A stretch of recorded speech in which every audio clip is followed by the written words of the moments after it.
হুজুর, আমি মোহাম্মদ সজীব হাসান। হুজুর, আপনি না বলেছিলেন রিলেশনশিপ হারাম। এরকম রিলেশনশিপ করে নিয়েছি আমি, তাকে বিয়ে করে ফেললাম। আমাদের সংসার ছিল 7 মাস।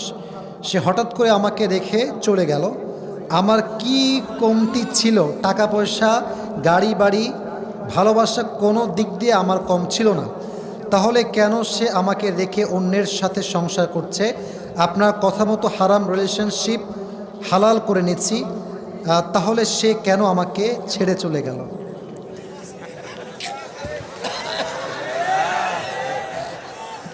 কি রে ভাই, আমি কি কোনো জ্যোতিষী নাকি যে তোমার কেন ছাড়লো? এটা আমি কেমন জানবো? তবে এটা মাথায় রাখবা, যে কাউকে ঠকিয়ে চলে যায় তার জীবনে কখনো সুখ সে খুঁজে পায় না। আজ যে তোমার সঙ্গে বেইমানি করেছে, কালকে সে এমন একটা বেইমানির শিকার হবে, না সে তোমার কাছে আসতে পারবে, না সে তার কাছে থাকতে পারবে। So wait for the right time. हर किसी का वक्त आता है, तुम्हारा वक्त भी आएगा, सिर्फ इंतजार करो। ঠিক কিনা বলো যুবক? সময়ের অপেক্ষা। আর এই যে প্রশ্নটা যুবক করেছে, আসলে আমার পড়ার মাঝে তো ইমোশন ছিল না, বাট যুবক যখন লিখেছে সে অনেক ইমোশন দিয়ে লিখেছে। বাট যে সত্য কথা হচ্ছে এটা, পাবনার ভাইরা, যে মানুষকে সত্যিকার অর্থে হালালভাবে বিয়ে করে, এটা স্পষ্ট প্রমাণ যে সে তাকে সত্যিকার অর্থেই চায়। কিন্তু এই হালালের পরে যেই মেয়ে বেইমানি করে, খোদার কসম তার কপালে সুখ থাকবে না। এটা আজকে লিখে নিয়ে যান। এই জন্য লিখে নিয়ে যাবেন, বেইমান, আমি আগেও বলেছি আজও বলছি, বেইমান কখনো সুখী হতে পারে না। আর যে তোমাকে ছেড়ে চলে গেছে, সে তোমার কখনো যোগ্যতাই সে ছিল না তোমার হওয়ার জন্য। অতএব যে গেছে গেছে, ওকে ওর মতো থাকতে দাও। তুমি তোমার অবস্থান সুন্দর করো। আজ যে তোমাকে ছেড়ে গেছে, আগামীকাল সে আসার জন্য আফসোস করবে। ঠিক না বল? অতএব এই বেইমানের জন্য আমার এতটুকু কথা থাকবে যে हर किसी का वक्त आता है, उसका भी वक्त आएगा। ঠিক না বলো যুবক ভাইরা? আর ওই মেয়েকে হেদায়াত দান করুক, সকলে পড়া আমিন।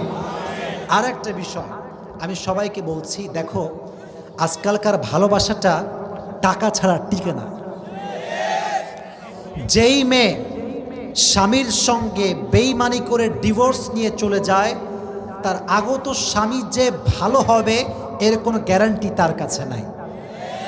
আর যে মেয়ে তার প্রথম সংসার টিকাতে পারে না, ধৈর্য ধারণ করতে পারে না, তার সুখ প্রায় সময় আজীবনের জন্য হারাম হয়ে যায়। অতএব যে যুবক দিয়েছ আমাকে এই প্রশ্ন, this is my request for you, বেইমানের জন্য কোনো মায়া রেখে কোনো লাভ নাই, কোনো লাভ নাই, কোনো লাভ নাই।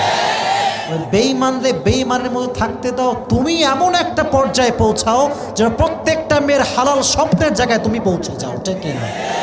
তবে আমার কথা হচ্ছে একটা, তোমাকে ছেড়ে গেছে মানেই যে গাঁজা মদ খাইয়া জীবন একা বেকা, নো, এটা করা যাবে না। সে কিন্তু বিন্দাস সংসার করবে, তোমার জীবনটা তছনছ হয়ে যাবে। ঠিক কিনা বাবু? আর কেউ ছেড়ে গেলে তাকে প্রমাণ করে দিবা যে তোর ছেড়ে যাওয়া আমার 2 পয়সা কিচ্ছু হয়নি, আমি আরো ভালো আছি আগের চাইতে। আল্লাহ এই যুবককে এটা বোঝার তৌফিক দান করুক, পড়া আমিন।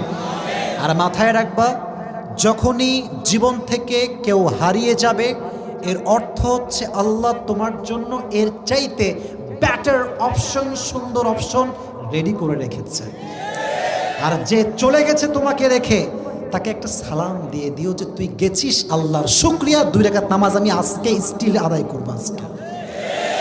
আল্লাহ আমাদের সবাইকে এই সমস্ত মায়া, ফিতনা, ঝামেলার থেকে হেফাজত করে সুন্দর জীবন গড়ার তৌফিক দান করুক, সকলেই পড়া আমিন।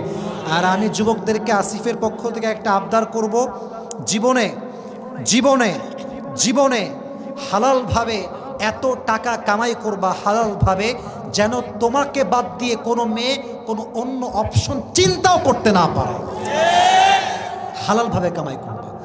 এর মানে এটা নয় যে আমি ঘুষ খাবো, সুদ খাবো, no, it's not like that.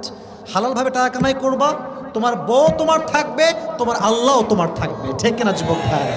আল্লাহ প্রত্যেকটা যুবককে এই মেয়েদের বেইমানির থেকে হেফাজত করুক, সকলেই পড়া।